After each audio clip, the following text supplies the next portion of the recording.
Assalamualaikum warahmatullahi wabarakatuh.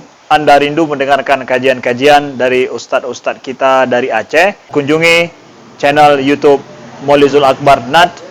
Subscribe, like, share, komen.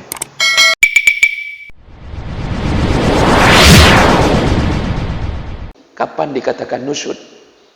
Nusyud itu artinya membangkang. Istri dikatakan nusyud yang pertama, level paling tinggi, yaitu ketika tidak mau lagi melayani kebutuhan biologi suami. Suami mohon ke dia, tapi dia tidak mau lagi.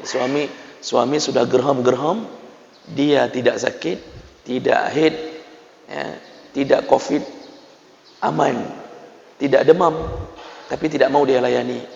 Di situ kalau berulang-ulang terjadi, maka jatuh kepada nusyud.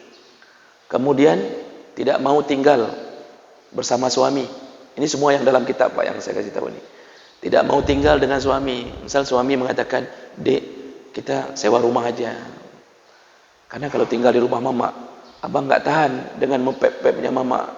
Gitu. Karena banyak mama yang mempep-pep. Contoh, makanya rumah kita besar Pak, tapi menantu nggak mau tinggal sama kita. Walaupun kita baik, karena tetap ada hal-hal yang nggak bisa dibereskan. Dia minta sewa rumah, istri mengatakan, "Oh enggak, saya nggak mau. Kalau abang mau sewa rumah, sewa aja rumah sendiri." Di situ mulai jatuh ke nusyud. Kecuali si mama tinggal sendiri dan itu anak semata wayang si perempuan itu. Di situ suami yang harus faham-faham. Mana mungkin mamaknya ditinggalkan sendiri. Oh, kalau nggak mau begitu, jangan kawini anak ini. Biarkan dia berbakti ke orang tuanya. Di situ, kondisi seperti itu suami yang harus faham.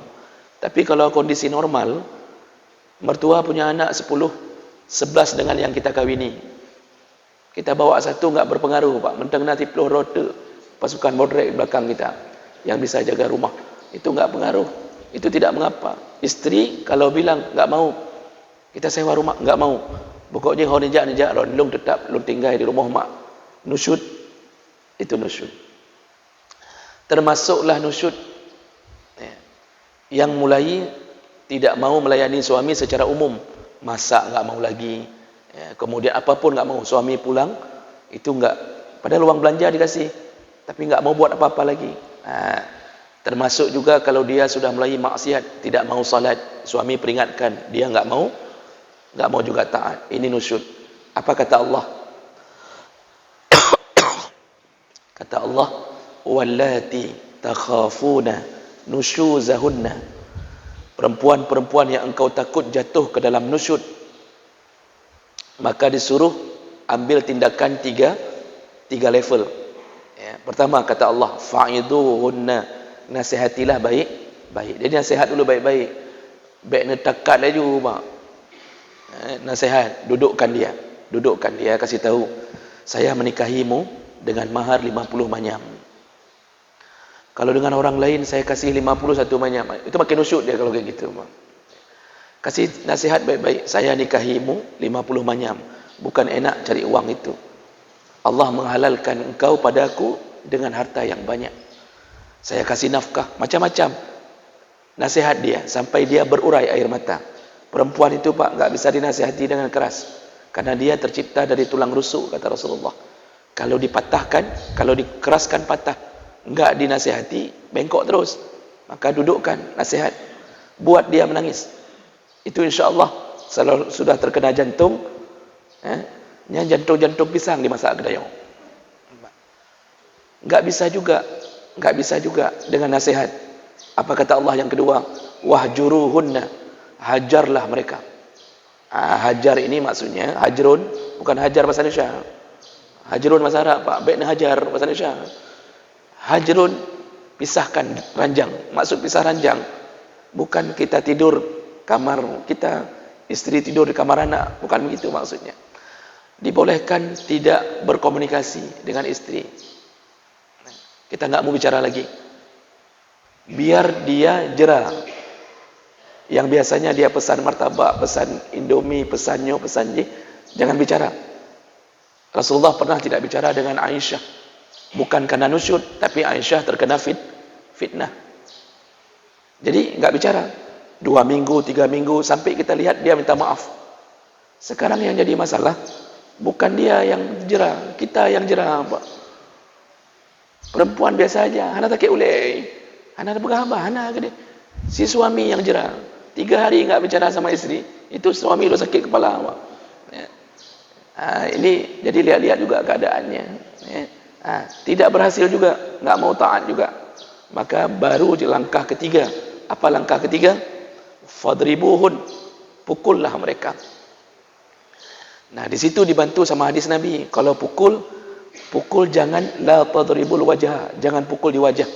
Pukullah di tempat yang tidak membuat cacat. Suruh ambil rotan. Kalau enggak rotan, gagang cangkol. Dan gagang cangkol boleh, sundau boleh. Pokoknya apalah, pukul di betisnya. Deng kenau. Pukul di betis. Jangan pukul di wajah, jangan tampar. Jangan tampar. Makanya Nabi, di masa Nabi, Fatimah ketika mengunjungi rumah sahabat perempuan, dilihatnya ada satu rotan besar digantung di dinding. Fatimah nanya, hadis, ini untuk apa? Kata si sahabat perempuan ni, sengaja kau sediakan kalau aku nusyud, aku maksiat. Aku biarkan suamiku memukulku. Itu perempuan dulu, Pak. Taatnya pada suami, takutnya maksiat pada suami. Maka ibu kalau mau masuk surga, sediakan gagang sapu di dinding. Enggak usah ada lagi joknya, gagangnya saja. Kasih tahu mas suaminya menyolong salah, ditakat dong gede. Belum ditakat, dia udah lari ke kampung. Kayak mana mau ditakat? Jadi Bapak Ibu menerka Allah, itu nusyud. Enggak bisa juga. Sudah kita pukul, enggak juga. Tetap membangkang. Maka baru keluarkan jurus yang terakhir, ceraikan dia. Ceraikan dia. Cerai. Sudah. Tapi nanti orang agam macam-macam dalam pertimbangan. Tapi Ustaz menyolong ceri untuk anak kiban. Ya anak tinggal pelihara.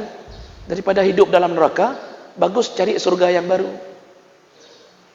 Bapak ingat kalimat terakhir ini, daripada hidup dalam neraka, bagus cari surga yang baru. Masih banyak janda-janda yang berkembang. Untuk ini.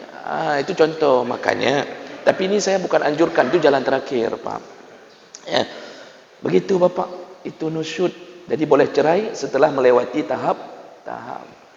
Jadi ibu-ibu hati-hati dengan nusyud, karena nusyud ini termasuk jalan-jalan menuju ke neraka. Kecuali suami maksiat. Itu bukan nusyud. Tadi cerita tadi kalau suami baik, istri yang masalah. Kalau suami judi, suami mabuk, sampai-sampai, itu enggak nusyud. Jadi jangan sok-sokan orang sampai-sampai pulang ke rumah, istrinya mengatakan, "Loh, aku ngembui," kata dia. "Saya enggak mau tidur dengan babi," kata si istri. Salat enggak, kerja judi, mabuk, narkoba, Ramadan enggak puasa. Wajar kalau istri mengatakan, "Loh, aku ngembui, saya tidak akan tidur dengan babi." Kata suami, "Kah durhaka?" "Kamu durhaka. Saya dengar dari ustaz kamu nusyud." Itu tidak nusyud, kita yang buy nusyud.